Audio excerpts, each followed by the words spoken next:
I have fought 1,000 suns, but never one like you.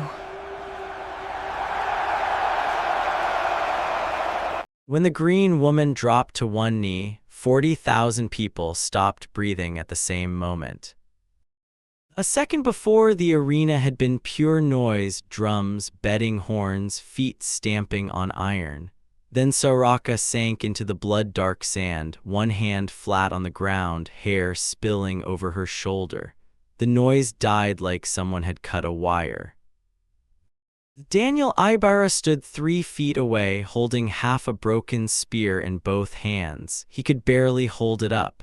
His arm was numb. There was blood in his boot, his own, and a warm line of it drying under his ear. The floor under him rolled, slow and sick, like a ship losing its keel. Siraka looked up through her hair.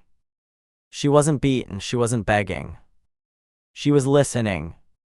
The sand shivered again. A crack raced across the south wall, fast as a whip. Somewhere below the arena, old steel groaned back. On the royal platform, Kuril shot to his feet, gold armor flashing. Finish it. Siraka didn't look at him. What did you do, human? She asked. Daniel spat blood into the sand. I paid attention.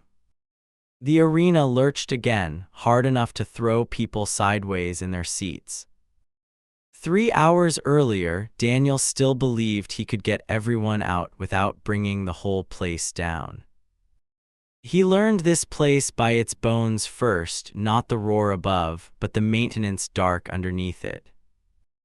Guards had chained him to 9 other prisoners and handed him a cable to run through a conduit that should have been replaced 20 years ago. The tunnels smelled like old coolant and rust. Half the lights were dead. Daniel kept his head down and worked. He had the flat knuckles of a man who'd spent his life building things, bridges, dams, retaining walls, before a militia found out that a man who understood how to build a wall also understood how to bring one down.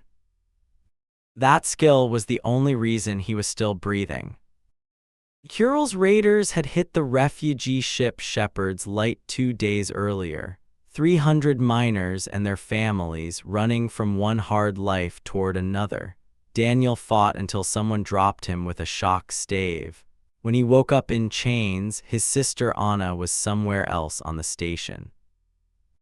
He'd seen her once since through a grate, being pushed into a pen with 40 other people. That was 11 hours ago. He'd been counting every one of them. Faster, a guard barked in trade common. Daniel straightened. The guard captain's name was Rakel, broad, scarred, the kind of man who liked hearing his own name spoken by people afraid of him. Your hands have slowed, human. My hands are attached to me, Daniel said. That limits throughput. Rakel almost smiled. Your tongue remains surprisingly free. Daniel knelt by a cracked mounting plate and ran his fingers along the bolts.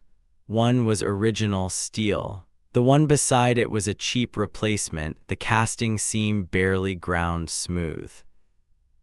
That wasn't a repair, it was a cover-up. 2 dampers were missing entirely from the line, not broken, removed, the bolt holes still ringed with fresh tool marks. Somewhere above, the first test thud of the arena drums rolled through the corridor, and the whole hallway answered it with a thin, traveling shiver. Do you hear your death warming up? Rakel asked. No, Daniel said. I hear someone stealing from his own building. The pike came down fast. Daniel took the shock across his shoulder instead of his throat and hit the wall hard enough to crack his teeth.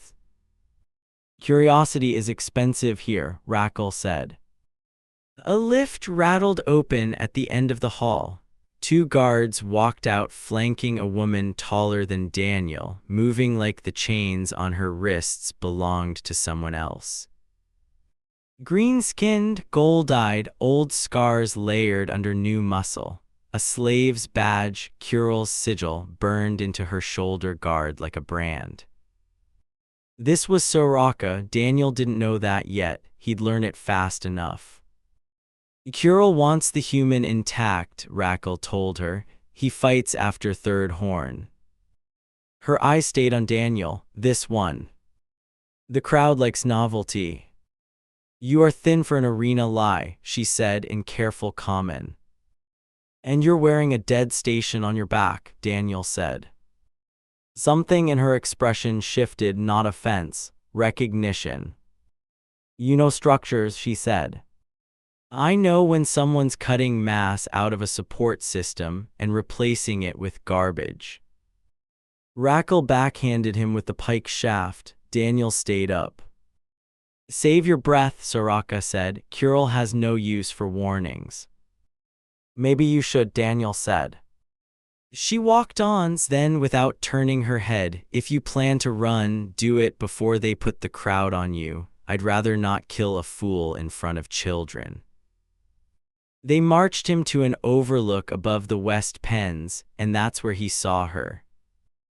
Anna, smaller than him, dark hair cut short for practical reasons, kneeling beside an injured miner and forcing calm into her hands the way she always did when she was terrified. She saw him and was on her feet instantly. Danny. A guard shoved a rifle butt through the bars before she reached him. She grabbed them anyway. You're hurt. I'm fine. That means you're not fine. He almost laughed. How many in there? 43 more below us, 2 sick kids. I don't know where they took them. She swallowed. Danny, they're sorting us. Sale by skill, families split up, healthy bodies in one column, children wherever the numbers worked out best. Rakel looked pleased to say it himself. At sunset, Kuril hosts a match. Afterward, debts are settled, property is dispersed. If I win, Daniel asked. You misunderstand, Rakel said. Whether you win has very little to do with whether anyone lives. Cruel, also useful, men who liked explaining their own power usually said too much. Kuril means to clear the station, Daniel said. Why keep mouths that talk, Rakel said. Why keep an old arena when its metal can be sold twice? There it was, not just slaving, liquidation. The cheap pins, the missing dampers, the staged repairs. Kuril was stripping his own station for scrap, and he needed the collapse to look like an accident, a riot, anything but a decision. Anna and everyone in that pen were inventory that needed to disappear quietly. They dragged him off. Anna didn't call after him again. She just pressed one hand flat to her chest. An old habit between them, stay alive, then come back. He nodded, small as he could make it, and started building a map in his head. 3 hours, that was all he had. The break came on a catwalk over a pump chamber. A prisoner ahead of him stumbled on purpose. The guard behind her bent to haul her up, and Daniel jumped. The chain between his wrists snapped taut on the rail, hard enough to tear skin, but it didn't drop him into the dark below. He swung under the walkway instead, took the first guard's knees out from under him, and sent him screaming into the pump chamber. The second guard turned too slow. Daniel drove the rifle butt into his face until it stopped moving. West Pens, he shouted and ran. Alarms started almost immediately, a bell with a broken note, red lights crawling up the railings. He hit the detention level breathing fire, dropped 2 more guards, and started trying keys on the first pen. Wrong again. Left ring brass stem, Anna shouted from inside. He found it by touch, the lock snapped. People poured into the corridor with the loose, dangerous energy of anyone held still too long. Not all at once, Daniel said, grabbing the nearest 2 by the shoulders. North stair, stay low. A hidden guard opened fire from behind a pillar. A man beside Daniel folded without a sound. That was the cost. Everything after happened too fast for grief. Back inside the pen, Daniel yelled and shoved a pry bar into Anna's hands, firing his last rounds to buy her the room to move. "Lock it after me," he said. "Don't you dare. If they take me to the arena, they keep you alive until after. That's time, use it." He didn't wait for her answer, because waiting would have made it impossible to leave. He made it 3 steps before the world went blue. Raquel's pike caught him square in the back. When his vision came back, his wrists were shackled again, and through the bars he could see Anna, one hand over her mouth, the pry bar still in the other, like a promise she never got to use. "The woman who helped you is dead," Raquel said quietly, close to his ear. "The one you freed is dead. Continue proving yourself useful." Daniel spat blood on his boot. The arena was already hungry when they brought him up into the lights. Kesrith had been a natural stone bowl once, roofed over in alloy and glass when someone decided spectacle paid better than ore. Smoked panels turned the daylight the color of a furnace. Underneath the sand, the floor was a machine pretending to be solid ground, plates, hidden lifts, bridges built to look like stone. 40,000 people found their voice the moment they saw him. Bone chips and coins rattled off the sand near his boots. Above the steepest seats, Kuril rose under a canopy of bronze plate, older than Raquel, liner, oiled skin catching the light like a man who'd bought his throne by weight. "Witness," he called, "a creature from the dark between worlds. Witness what the house of Kuril makes of invaders and thieves." The north gate rose. What came through wasn't Siraka. It was 2 arena hounds, 6 legs each, wired that way for the crowd's entertainment, milk-white eyes, collars rigged with shock lines. Daniel dropped flat as the first one came in low. Claws opened up his back. He rolled and came up with a fistful of sand and felt something underneath it. A seam, the edge of a hidden lift plate. When the first hound charged again, he threw himself sideways instead of forward. Its legs hit the seam just as the plate shifted beneath it, and the animal went down hard enough that Daniel felt the crack in his teeth. The second hound hit him chest first. He got his forearm across its throat, found the broken lift seam edge with his free hand, and drove it up under the collar housing. Sparks, a convulsion, then stillness. For a second, Daniel couldn't breathe. Then he heard the crowd's sound shift from contempt to something worse. Interest. The east gate opened, and Siraka walked in alone. No chains this time, hair loose, fresh oil on her armor, a shield on one arm and a spear in her hand. The crowd chanted her name like a drumbeat, Siraka, Siraka. She crossed the sand without hurrying, stopped 10 feet from him, and looked once, just once, toward the west detention wall. "You were told to run earlier," she said. "I got busy." Her eyes flicked to the same wall again. "So did I." That was new, that mattered. "Those pens hold your people too," Daniel said.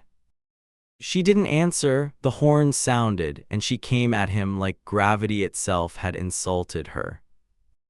He barely got clear of the first strike. The shield rim opened his cheekbone before his feet were set. She fought like someone who'd survived long enough to stop caring how it looked, spear high, shield punch, knee, pivot, no wasted motion. "Fight me," she snapped. "I am. This is surviving. Today that counts." That answer nearly killed him. His honesty threw off her rhythm, and her next strike came half a beat early. It caught his arm anyway. He closed the distance and drove his forehead into her face instead. Her lip split. She smiled through the blood. Then the floor under them lurched. A hidden platform rose, locked hard, and unfolded a bridge over the furnace cuts below. Daniel backed onto it. Siraka followed. He should have known better than to think a bridge would slow her down. She shortened her grip and kept coming. Steel rang, wood cracked.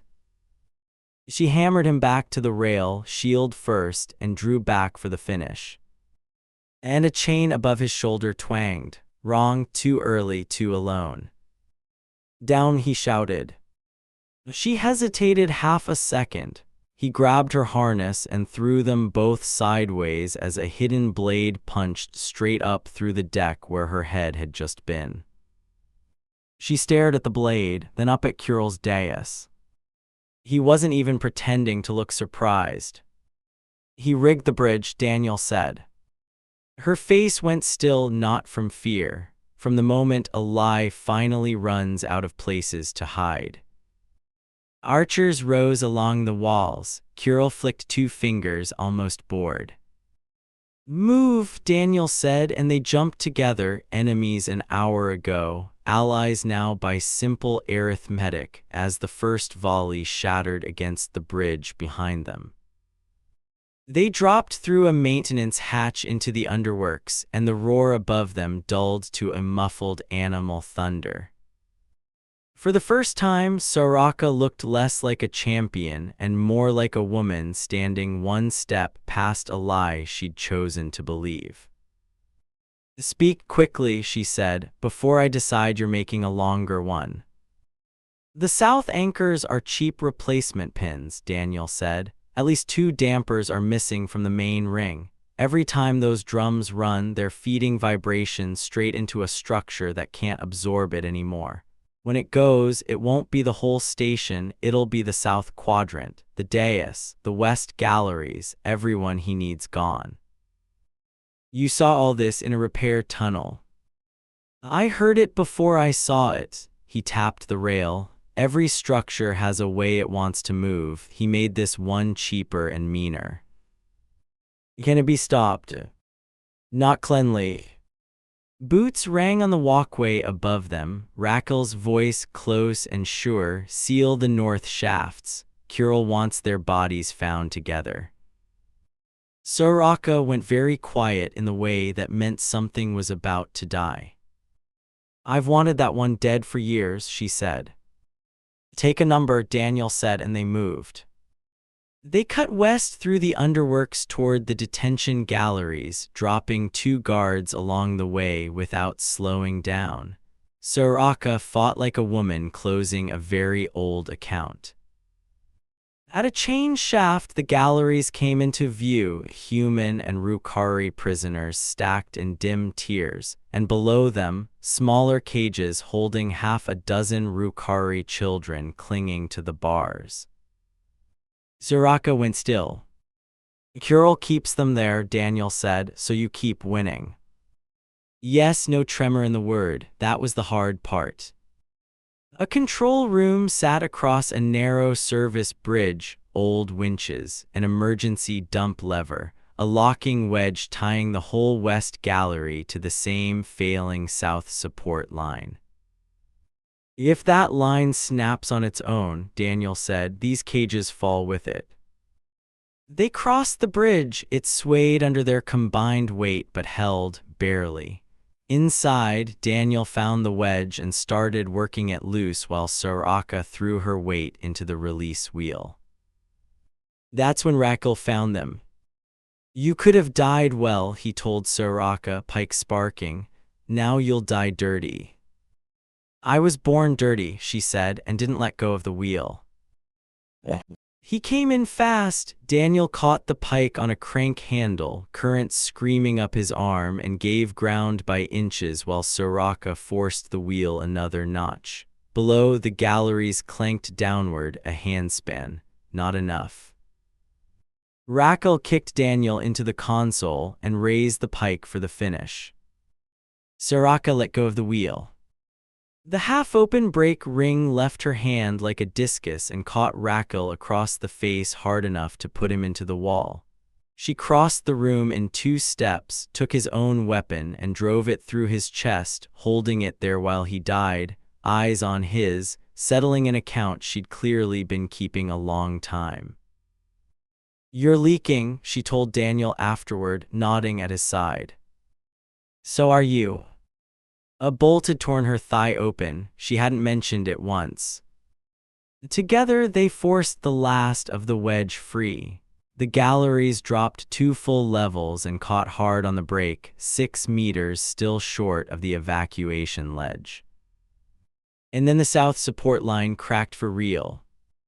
"Next drum sequence, that pin fails completely," Daniel said. "Whole west wall goes with it." "Then we stop the drums," Siraka said. "We kill Kuril before they hit again." Daniel almost said that killing a man doesn't fix physics. Then he understood what she meant. Kuril controlled the machine. Take the dais, force a stop, buy the cages a few more seconds.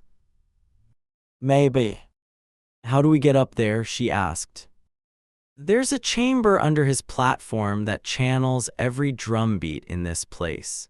If I can shift the load away from the west wall from down there, you go up and keep him busy. It might buy us the drop we still need."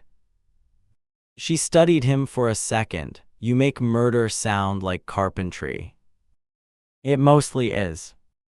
The gong chamber sat under Kuril's dais like a throat under a tongue, a huge bronze disc on a pivot frame, 4 striker hammers wired to the drums above.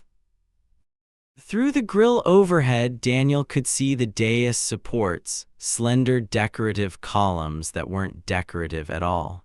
Secondary struts quietly holding up more weight than they were ever built for. Kuril had stolen the dampers meant for exactly this. "We can drop him," Daniel said. "Can we keep the cages?" Siraka asked. "Maybe." She didn't ask for a better answer than that. "Tell me the sequence." "East hammer first, short strike, then north, then south twice. When I say, we're not making noise, we're making one part of this building move more than the rest." She took the hammer levers. Daniel went up the side stair alone. The platform above was already coming apart socially, if not yet structurally. People shoving for exits. The west galleries hanging just short of the ledge, hands reaching through the bars. Kuril stood in a powered exoshell now, 2 guards flanking him. "You," he said, and it wasn't surprise, it was insult. Daniel fired his last 2 rounds. 1 guard dropped, the other took cover. Kuril came at him with augmented speed that nearly ended it in the first 3 seconds. Then the first gong strike hit, not loud but deep, a feeling more than a sound, and rolled straight up through the platform supports.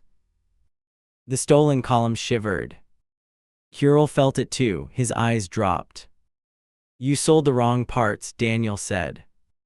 Kuril charged again. Daniel barely dodged, took a hit that threw him across the dais, and came up with his vision blurring at the edges. Kuril stood over him with a sidearm and a knife. "You should have died for applause," he said. "It would have been a useful story." "You don't care about stories," Daniel said. "You care about ledgers." That landed harder than the fight had. Kuril's mouth pulled back. "You think this place was built for honor," he snapped.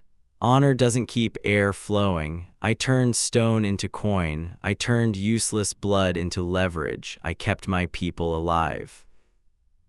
Not hatred, accountancy wearing a crown." "You kept yourself rich," Daniel said, and kicked the base of the nearest column instead of the man.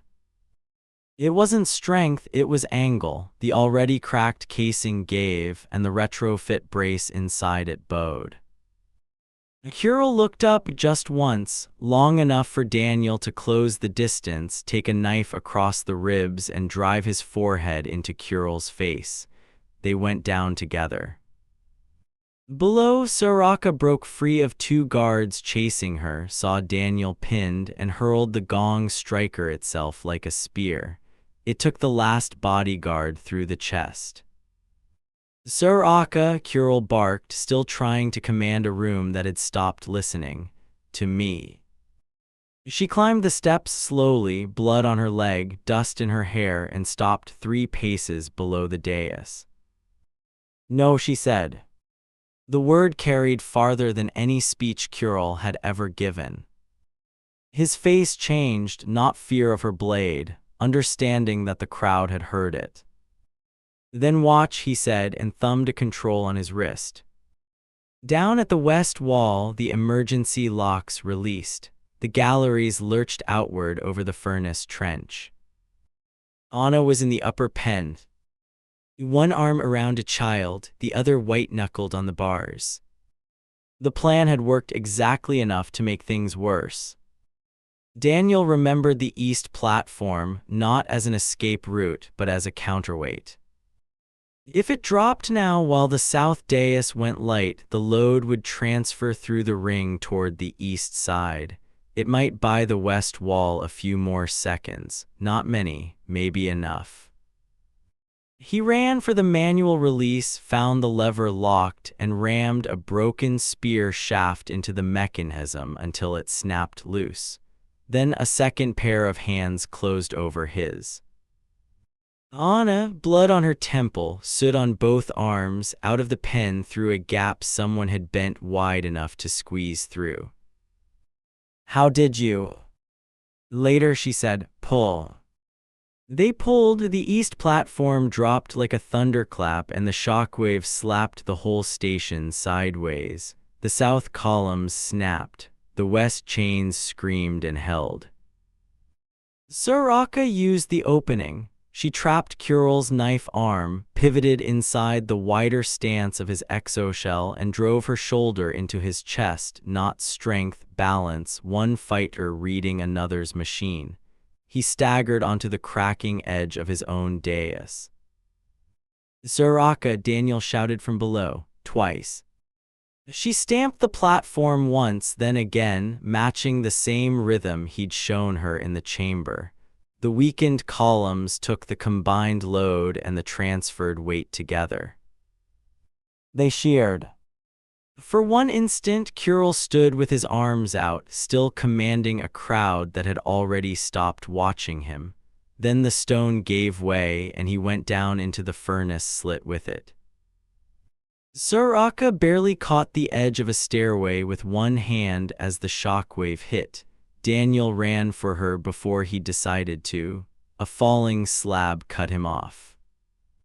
He tore free of Anna, grabbed a fallen banner pole and shoved it across the gap, not to Siraka's hand, but to the broken stone just below her feet.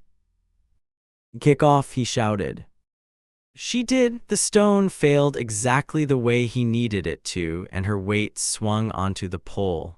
Together, he and Anna hauled her up and over, and all 3 of them went down in the sand. Above them, a section of seating peeled loose and fell. Move, Daniel said, and they ran with everyone else, human and Rukari side by side, nobody sorting who'd been bought and who'd been sold anymore. A miner carried 2 Rukari children under his arms. Anna pulled a stranger clear of a blocked stairway. The arena had gone honest, in the only way disaster ever makes anything honest. At the north exit, the last of Kuril's guards tried to hold a line.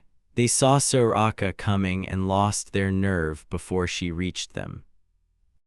Outside, the concourse was smoke and noise, but it held older walls, wider doors, none of the theater. Somewhere past the docks, sirens were already going, and one of the shuttles settling on the pad carried a transponder flash from a human patrol cutter. Someone had gotten a signal out after all. Daniel sat down because standing had become theoretical. Anna knelt in front of him with a scavenged med kit, cleaning the cut on his face with the particular impatience of family. You're lucky, she said. I know. Clinically lucky, one more centimeter and I'd be telling a very different story. Still no. Nearby, Rukari survivors were gathering loosely around Siraka, not like guards, not quite like petitioners either, waiting to see what she'd become now that fear had burned out of the old order. Anna caught the look on both their faces and stood. "I'm going to go find bandages that aren't disgusting," she said, and left them to it. Siraka stepped closer, and up close without a spear in her hand. She looked both younger and more worn than she had all day. "Your sister strikes with her voice," she said. "It's hereditary." Something close to a laugh crossed her face and disappeared. Then, before he could guess what she was about to do, she stepped back and went down on one knee. Conversation died across the apron. Rukari and human survivors alike turned to watch. Even the arriving patrol crew slowed down, sensing something in a language they didn't speak. "My people have a word," she said, her common rough with exhaustion, "for the one whose hands find the crack before the wall falls, the one who sees the real fight while everyone else is watching the blade." She touched a bloody hand to her chest. "Today, a human fought for people who weren't his. He saw what our masters forgot, that stone lies but metal remembers. That's not something you can buy." Daniel didn't know what to do with any of that, so he did the only honest thing available. He offered her his hand. She took it and stood. The Rukari around them answered with a low, resonant sound, not a cheer, something closer to a struck drum muffled by a palm. There wasn't a human word ready for it. That was fine. Respect rarely needs translating as badly as people think. "Friend?" Anna asked, walking back up with the bandages. Looking between them. Daniel looked at the smoke still rising off Kesrith, at his own ribs, at everyone still alive who shouldn't have been. "Ask me again once I can breathe without tasting blood," he said. Siraka laughed short and real. Later, Anna would ask one of the translators what the Rukari had actually said, as Siraka turned and lifted her voice one last time, and her people answered. The closest anyone could get in English wasn't hero. It wasn't champion. It was something closer to this. The human who heard the building speak.